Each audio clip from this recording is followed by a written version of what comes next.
Hello दोस्तों, मैं प्रवीण बाटी आपके अपने यूट्यूब चैनल सत्यम कोचिंग सेंटर में आप सभी का स्वागत करता हूं। और जैसे कि आपको पता है कि मैं प्रत्येक क्लास के अंत में आपको एक या दो सवाल देता हूं और अगले ही दिन अगली क्लास में यानी उन सवालों के उत्तर देता हूं। अब आपको मैंने जो कल अंतिम क्वेश्चंस दिए थे, उन क्वेश्चनों में जो मैंने कराए हैं उनके उत्तर मैं आपको बता रहा हूँ। पहले 1.25 गुना 1.25 गुना 1.25 प्लस 0.75 गुना 0.75 गुना 0.75। अब मैंने इसका बताया नीचे पट्टी में 1 पॉइंट, तो काफ़ी बड़ा सवाल हो चुका आपका। लेकिन मैंने बताया कि कहीं ना कहीं आपका किसी न किसी सूत्र पर आधारित है। तो आप देखोगे ए का घन, ये बैठेगा ए का घन प्लस बी का घन, जो कि जब इसका विस्तार करेंगे तो ये आएगा आपका a प्लस बी, और उसके बाद में जो आपकी चीज आएगी वो आएगी A square plus B square minus A B. तो आप देखोगे नीचे ये मान लिख रहा है A square plus B square minus A B, तो मैंने बता रखा है कट जाएगा। तो आपको कुछ नहीं करना, केवल आप ऐसा सवाल हो तो दोनों को जोड़ दीजिए।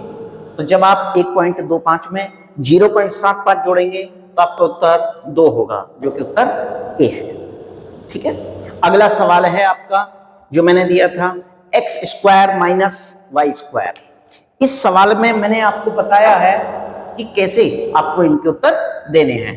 तो देखिए, आपका a square minus b square के बराबर कितना है, x square minus y square, जिसका मान दिया है मैंने 81। इसका यदि हम सूत्र विस्तार करेंगे तो ये होता है, एक बार जोड़ दीजिए और एक बार घटा दीजिए। ठीक है, या इसे ऐसे भी कर सकते हो, x plus y x minus y. ठीक है, अब आप देखेंगे, ध्यान देके, ठीक, आप देखेंगे कि इसका मान मैंने दे रखा है कितना, 81। जब मैंने इसका मान 81 दे रखा तो इनमें से किसी एक का दिया है, तो मैंने इनका ये दिया है। आपको चाहिए x प्लस वाई का मान। ठीक है, ये जो 3 है ये मल्टीप्लाई यहाँ का यहाँ डिवाइड हो जाएगा। ठीक है, जब आप 81 में 3 का भाग देंगे तो आपका उत्तर आएगा 27। तो x प्लस वाई का मान हो गया 27। आपका ऑप्शन सी है, आप ध्यान से देखेंगे। ठीक है, आपको फिर बता रहा हूं मैं, x square minus y square, इसे जब विस्तार करते हैं तो एक बार दोनों को जोड़ दो और एक बार दोनों को घटा दो। तो आपका ये दोनों सवाल जो मैंने दिए थे वो मैंने समाप्त कर दिए हैं। ठीक है, मिलान कर लेना, जिनके सही है बहुत अच्छी बात है, बाई चांस किसी का गलत भी है कोई इतनी बड़ी बात नहीं, आप प्रतिदिन मेहनत कीजिए। ठीक है, अब आपके लिए मैं कुछ नए सवाल लाया, ये संख्या पद्धति के महत्वपूर्ण सवाल है। दूसरी बात मैं आपको बताता हूं, क्लास के अंत में ये भी कहूंगा मैं कि जो आपके सवाल हैं उन सभी सवालों को ये भी बताऊंगा कि इस टॉपिक के यानी इस लेसन के सबसे महत्वपूर्ण जो सूत्र हैं यानी जो इसकी मुख्य विशेषताएं हैं उन्हें भी मैं प्रदर्शित करूंगा आपके सामने। ठीक है, आपके लिए एक सवाल है 2 का वर्ग प्लस 4 का वर्ग प्लस 6 का वर्ग प्लस डॉट डॉट 50 का वर्ग। अब इसका मतलब है कि आप इन संख्याओं के वर्ग कीजिए, जोड़िए और उत्तर बता दीजिए। लेकिन इतना बड़ी संख्याओं के मान लेके जाओगे और वो भी वर्ग में, चाहे वो जोड़ना है चाहे घटाना है, आपके लिए बहुत ही पॉसिबल नहीं है। तो आप कैसे करोगे, ये कहीं ना कहीं आपका ये सूत्र पे आधारित है। तो इन्हें हम बोलते हैं प्राकृतिक संख्याएं या क्रमागत संख्या।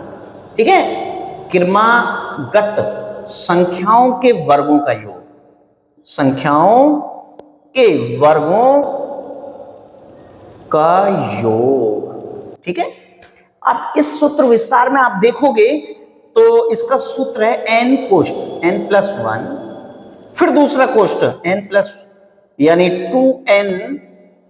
2n प्लस 1 अपॉन 6, ये सूत्र है आपका। ठीक है, फिर बता रहा हूं, n क्या है, जितनी संख्या है, अंत में कितनी संख्याएं हैं, 50, मैंने लिख दिया है 50। 50 में एक जोड़ दीजिए 51। अब देखिए यही संक्षेप में कर लीजिए, ये गुणा है 2n प्लस 1, यानी पहले गुणा कीजिए तो 50 दूनी 100 और एक जोड़ दीजिए 101, बटे में आपको क्या रखना है 6। एक चीज और बता रहा हूं मैं आपको, जो नीचे आपका 6 है उससे निश्चित है ऊपर की कोई ना कोई संख्या पूर्ण रूप से कटेंगे, और यदि नहीं कटती है तो कहीं ना कहीं आपका उत्तर गलत है। तो आप देखोगे मैंने 3 से काटा, ये 17 बार कटेगा, 3 17 51 हो जाएंगे, और ये कटेगा 2 बार, और 2 से कटेगा 25 बार। ठीक, अब आप जब इन संख्याओं के गुणा करोगे तो आपको मिलेगा 25 गुना 17 गुना 101। ठीक है, जब आप इन संख्याओं के गुणा करोगे तो आपका जो मान आएगा वो इस प्रकार से भी कर सकते हो, क्योंकि आपको गुणा करने के लिए 17 एकम 17 और 17 एकम 17। अब आपको क्योंकि कैलकुलेटर नहीं मिलेगा तो गुणा करनी ही पड़ेगी, तो मैं पहले से गुणा करके नहीं रखता, इसीलिए आपको सीधी गुणा करके बता रहा हूं। 25 सत्ते होते हैं 175, जिसमें आपका हासिल आएगा 17। 25 एकम 25 और 17 होते हैं 42, हासिल को आपका आया 4। फिर 25 सत्ते 175, 175 और 4 हो जाएंगे 189, फिर हासिल को आपका 17 हो जाएगा, और 25 एकम 25 और 17 आपका हो जाएगा 42। तो आप देखेंगे ये हुआ 42,925 आपका उत्तर। ठीक है, ये बात आपकी समझ में आ गई होगी कंप्लीट रूप से। ठीक, तो आपकी 42,925 गुणा है। अब देखिए मैं आपको तीसरा सवाल बता रहा हूं, ठीक है, आपका दूसरा या तीसरा जो भी है आप ध्यान देंगे इस बात में। ठीक, इस सवाल में आप देखोगे कि 1 का घन प्लस 2 का घन प्लस 3 का घन प्लस डॉट डॉट प्लस 10 का घन। अब देखिए ऊपर के सवाल में मैंने जो उत्तर दिया था उसमें एक बात थी, ये बात मैंने अपने आप जोड़ी है क्योंकि आपको ध्यान नहीं आई होगी। जो मेरे पास उत्तर था 42,925, उसमें से मुझे 1 भी घटाना है। क्यों? क्योंकि ये संख्या 1 से स्टार्ट नहीं थी, और जब संख्या 1 से स्टार्ट नहीं थी तो 1 का वर्ग 1 ही होता है, तो उसे हम घटा देंगे। ठीक है, और घटाने पे बैठेगा 42,924। ठीक है, ये मैं आपको आप जान के मैंने इस प्रकार से किया है, क्योंकि जिससे आपको कोई परेशानी समझ में आ जाए कैसे दूर की जाती है। क्योंकि अगला सवाल 1 से ही स्टार्ट है, इसमें बात आती है कि आपको किस प्रकार से इसे बोलते हैं हम प्रथम क्रमागत या प्रथम प्राकृत संख्याओं के घनों का योग, का घनों का योग, और इनका सूत्र आपका होता है, देखिए मैं बता रहा हूं, n कोष्ट n+1 बटे 2, लेकिन इसमें सबका स्क्वायर होता है। ये भी बात बता रहा हूं, जब आप संख्याओं के मान निकालोगे तो ये प्रत्येक का ये निश्चित रूप से है कि वो मान जरूर जरूर आपका कट जाएंगे। तो n कितना है हमारा 10, 10 और 1 11 बटे 2, सबका होल वर्ग 2 से इकट्ठा 5 बार, 11 पन्ना 55। अब आपको कुछ नहीं करना मेरे भाई, केवल 55 का वर्ग करना है। आपको फिर देखना है जो इसमें मान आएगा, तो मैंने 55 की 55 में गुणा करेंगे, मैंने कल भी बताया 5 25 और 1 अंक फालतू ले दीजिए, 5 30। ठीक है, आपका आएगा 3025 उत्तर। ठीक, ये आपके मैंने दोनों इस प्रकार के सवाल हैं, सूत्रों को ध्यान में रखना। वर्ग वाले का जो सूत्र है आपका, वो सूत्र है आपका मैंने बताया है n कोष्ट n+1, दूसरा कोष्ट 2n+1 अपॉन यानी बटे 6, जबकि घनों का जो सूत्र है वो आपका है n कोष्ट n+1 बटे 2 का होल स्क्वायर। ठीक है, ये दोनों सवाल मैंने बता दिए हैं आपको। अब आपका मैं अगला सवाल बता रहा हूं, नेक्स्ट क्वेश्चन। इसमें मैंने 1 नहीं घटाया क्योंकि ये संख्या आपकी 1 से ही स्टार्ट थी।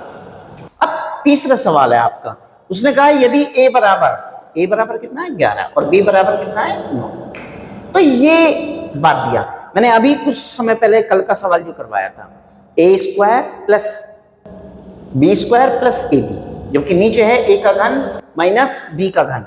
यदि आप ऐसा सवाल देखते हो तो इन दोनों का जो अंतर है वही उत्तर आएगा। इसका उत्तर 2 आएगा। ठीक है। यदि आप वैसे भी देखना चाहते हो तो ये जब सूत्र विस्तार करेंगे तो आपके पास, लेकिन ध्यान रहे, A square plus B square plus A B, जो बटे में आएगा A plus B, A square plus B square plus minus plus आएगा, सॉरी ये माइनस का है, ठीक है, माइनस ए बी। ठीक, तो आप ध्यान दोगे कट जाएगा। देखिए ये दोनों चीजें बटे में है, तो आपका उत्तर 1 बटे ए माइनस बी आएगा। ठीक, तो आप इसे 9 में ए का मान 9, 11 और बी का मान 9 है, दोनों को घटाएंगे तो 2, लेकिन उत्तर आएगा 1 बटे 2, क्योंकि उसका सूत्र नीचे है। दूसरी बात मैं ये भी बताना चाहता हूं आपको कि दोनों सवालों के उत्तर सेम भी हो सकते हैं। कैसे? 1 बटे 2 और 2, लेकिन उत्तर इसमें 1 बटे 2 है। यदि आपका क्यूब वाली संख्याएं ऊपर होती तो आपका उत्तर 2 आता। ये बात आपकी समझ में पूर्ण रूप से आ गई होगी। ठीक है, अब आपको मैं तीसरा सवाल या चौथा जो भी है आप खुद काउंट करेंगे भैया, ये देखेंगे आपके सवालों में मैं बता रहा हूं। ठीक है, और ये सवाल क्या है आपका? ये सवाल है 341 एक अभाज्य संख्या है या नहीं। देखिए अभाज्य संख्याओं के लिए कोई पार्टिकुलर्स या कोई निश्चित सूत्र नहीं है ज्ञात करने के लिए, लेकिन एक फिर भी एक छोटा सा मान तरीके करते हैं। हमें ऐसी संख्या देखनी है कि 341 के आसपास कोई वर्ग संख्या, यानी इससे ज्यादा ही हो। तो 18 का वर्ग कितना होता है? आपका 18 का वर्ग होता है 324, जो कि इससे कम है लेकिन उससे ज्यादा। तो 19 का वर्ग होता है 361, यानी अब हमें 19 से जो नीचे अभाज्य संख्याएं हैं उनसे यदि ये संख्या कटती है तो ठीक है, और यदि नहीं कटती तो ये अभाज्य। तो अभाज्य संख्याएं कौन सी हैं? 2, 2 से कट ही नहीं सकता। मैं साथ के साथ 3, 3 से नहीं कट सकता। फिर आपका 5, 5 से भी नहीं कट सकता क्योंकि इकाइकांक 5 होना चाहिए। फिर आपका 7, 7 चौक 28, 28 आपका बचेगा कितना? 6, 61 हो जाएगा, इससे भी नहीं कटेगा। 7 के बाद जो संख्या आएगी वो 11, 11 दूनी 22 और 11 ती 33 और 11 कम 11, यानी 11 के बाद 13 और 13 के बाद अभाज्य संख्या 17। लेकिन अब इनके आगे हमें नहीं जाना, कि 11 से कट रही है तो ये निश्चित है, ये एक भाज्य संख्या है। ठीक है, ये बात आपकी पूर्ण रूप से समझ में आ गई होगी। ये बात ध्यान रखें, जो संख्या है उसके जो वर्ग के आसपास है, ये 19 के वर्ग के पास में है। तो 19 से नीचे जितनी भी अभाज्य संख्याएं, यदि उनमें से किसी से विभाजित हो रही है तो निश्चित है भाज्य, अन्यथा ये अभाज्य संख्या है। आपका नेक्स्ट क्वेश्चन है, मैं आपको बता रहा हूं भैया, ये क्वेश्चन है 4 की पावर 61, 62, 63, 64, वो भी क्या है? लेकिन इसमें पूछा गया निम्नलिखित में से वह कौन सा मतलब कौन सी संख्या जो इसे विभाजित कर सकती है इस मान को। तो आप देखेंगे इसका वैसे सबसे तरीका, मैं कोशिश कर रहा हूं कि हम कॉमन लेते हैं, और मैंने कॉमन क्या लिया? 4 की घात 61। अब जब मैंने इसका कॉमन लिया तो यहां बचेगा आपका 1, क्योंकि कंप्लीट कट जाएगा। यहां कटेगा आपका 4, क्यों 4? क्योंकि 1 बच जाएगा, यानी 4 की घात 1 भी बोल सकते हो, या वो अच्छा नहीं लगेगा तो इसे ही छोड़ देंगे। फिर आगे देखोगे 4 की घात 2 बचेगा और 4 की घात 3 बचेगा। अब आप देखोगे 4 की घात 61, ठीक है, अब इन्हें जोड़ लेंगे आप। 1, 4, 4 चौक 16 और 64, ये टोटल बैठेंगे आपके कितने? 61 गुना 85। ठीक है, ये संख्या कैसी है? सम संख्या है, और ये इकाइकांक कैसा है? 5। तो ये निश्चित है, ये संख्या है तो 5 से कटेगी या 0 के किसी गुणांक से, और आपका उत्तर है बी, 10 से, यानी 100% ये संख्या कट जाएगी। या आप ऐसा भी कर सकते हैं कि इसे 1 4 ले लेंगे बाहर, ठीक है, और 4 की गुणा इसमें करेंगे, 85 में 340 आ जाएगा। ठीक, तो देखोगे 340 की संख्या से कटता है तो 10 है। ठीक है, आपकी बात ये समझ में आ गई, मैं नेक्स्ट क्वेश्चन लिख रहा हूं, ठीक है। तो इस बात को ध्यान में रखेंगे आप। आपको जो मैंने सवाल कराए उनसे मैं अगली बात बताता हूं कि आज इस चैप्टर के मैं कुछ महत्वपूर्ण सूत्र भी बताऊंगा जो कि बहुत ही अनिवार्य हैं आपके, जिसे जान के आपको अच्छा भी लगेगा। अब आपका एक सवाल लिखा है मैंने, 1 से लेके 200 तक कितनी संख्याएं 2 और 3 से विभाजित संयुक्त रूप से हैं, यानी 2 से भी वो संख्या कटे और 3 से भी कटे। तो ऐसे सवाल में कुछ नहीं करना आपको, 2 और 3 का एलसीएम ले लीजिए या संयुक्त गुणांक, तो 6 है। जो भी संख्या हो आपका कहां तक है, 200 तक। भाग दे दीजिए, 6 × 18, 2 शेष बचा, 6 × 18, ठीक है, शेष बचा। इस शेष की कोई वैल्यू नहीं है, तो कितनी संख्याएं हुई हमारी, 33। ध्यान रहे जितनी भी संख्याएं दे, यहां तो उसने 2 दिए, 3 भी दे सकता है, 4 भी दे सकता है, 5 भी, उन संख्याओं का लेस से लीजिए और जितने तक का मान है उसका, ठीक है। आपको मैंने कोशिश की है कि सभी प्रकार के सवाल बताने की, लेकिन उससे भी महत्वपूर्ण मैं जो बात कहने जा रहा हूं वो ये है कि सूत्र जो आपको आगे तक काम आएंगे, उन सूत्रों के बारे में मैं आपको धीरे से बताऊंगा। जैसे आपकी जो बातें हैं, आपका पहला महत्वपूर्ण नियम है कि विषम और विषम संख्या जोड़ोगे तो आपका हमेशा सम प्राप्त होगा। सपोज कीजिए आपने विषम ली 5 और विषम ली 7, दोनों का जोड़ करोगे 12, तो यानी एक सम संख्या आएगी। फिर दूसरा नियम है आपका, विषम में आप सम जोड़ोगे। सपोज कीजिए आपने 5 ही लिया और कोई भी सम संख्या लीजिए, 8 मैंने ले लिया, 2 ले लो, 4 ले लो, तो ये कितना बैठा, 13। तो यानी ये कैसी संख्या बैठी, विषम। यानी विषम संख्या में सम जोड़ते हो तो हमेशा विषम ही प्राप्त होगा, लेकिन सम में सम जोड़ोगे तो निश्चित ये सम ही। जैसे 6 जोड़ दिया, 16 जोड़ दिया, दोनों का योग 22। 22 कैसी संख्या है, एक सम संख्या।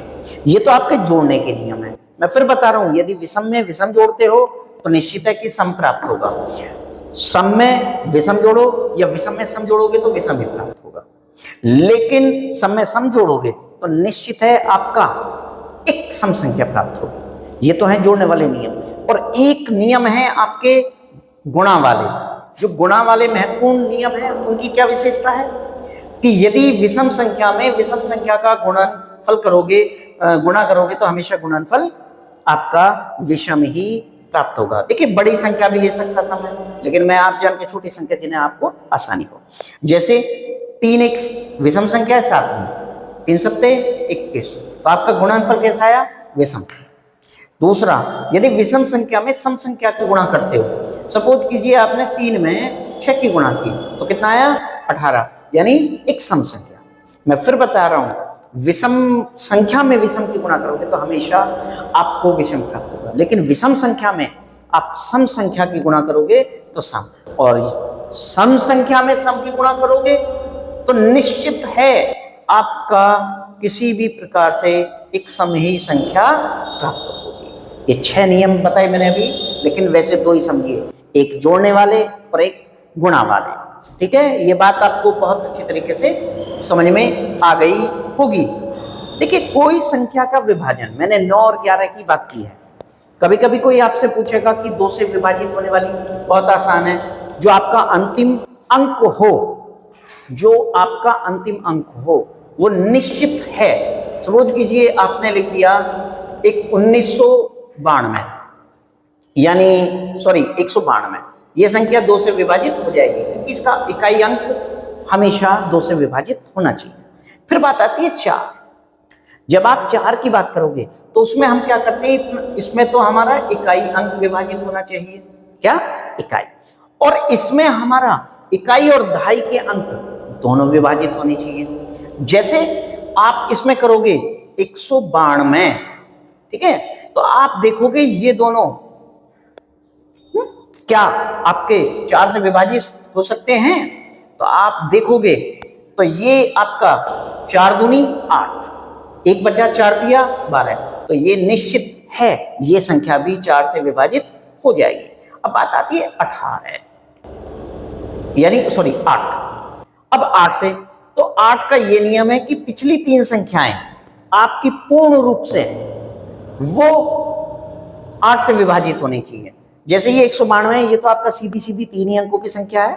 यदि सपोज कीजिए इसी संख्या को मैं इस प्रकार से लिख दूं तो आपके ये 3 अंक 8 से विभाजित होने चाहिए। 8 दूनी 16 होते हैं, 3 बचे, 8 चौक 32, तो निश्चित है ये भी संख्या पूर्ण रूप से कट जाएगी।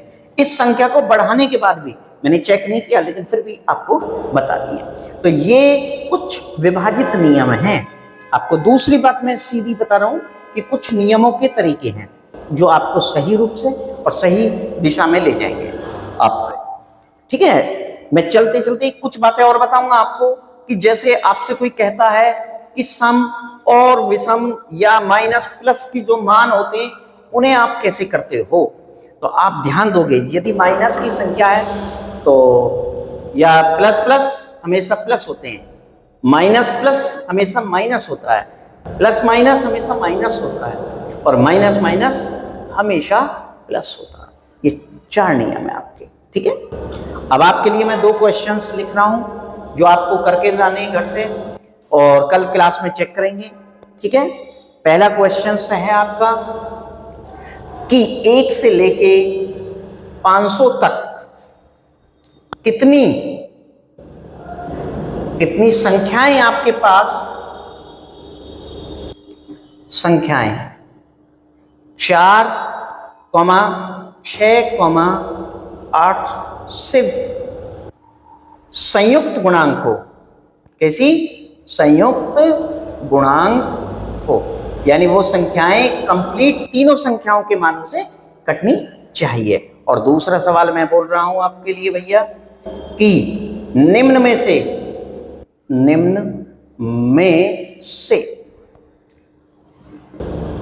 कौन सी संख्या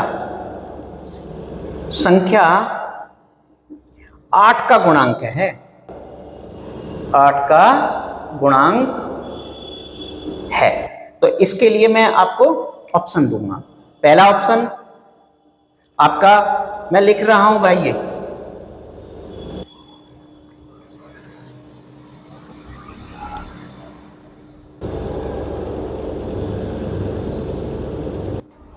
ठीक है, ये मैंने सवाल लिख दिया। निम्न में से कौन सी संख्या 8 का गुणांक होगी? ये 1,08,957 है, ये आपका 99,926 है, ये 72,804 है, ये 14,312 है। 1 से लेके 500 तक कितनी ऐसी संख्याएं हैं जो 6, 4 और 8 का संयुक्त गुणांक हो? ठीक है, आप सभी को मैंने कुछ आज सूत्र ज्यादा बताए हैं, सवाल कम बताए हैं, चाहे कम हो, लेकिन आपका ये बेस जो चलेंगे आगे तक चलेंगे। ठीक है, आप सभी से ये नम्र निवेदन करता हूं कि यदि हमारी बात अच्छी लगी हो तो हमारे चैनल को सब्सक्राइब भी करें और बातों को लाइक भी करें। ठीक है, और आप सभी इन सवालों के उत्तर कल चेक करेंगे। ठीक, और उम्मीद रखता हूं आप सभी इनका उत्तर सही बताएंगे। धन्यवाद सभी भाइयों को।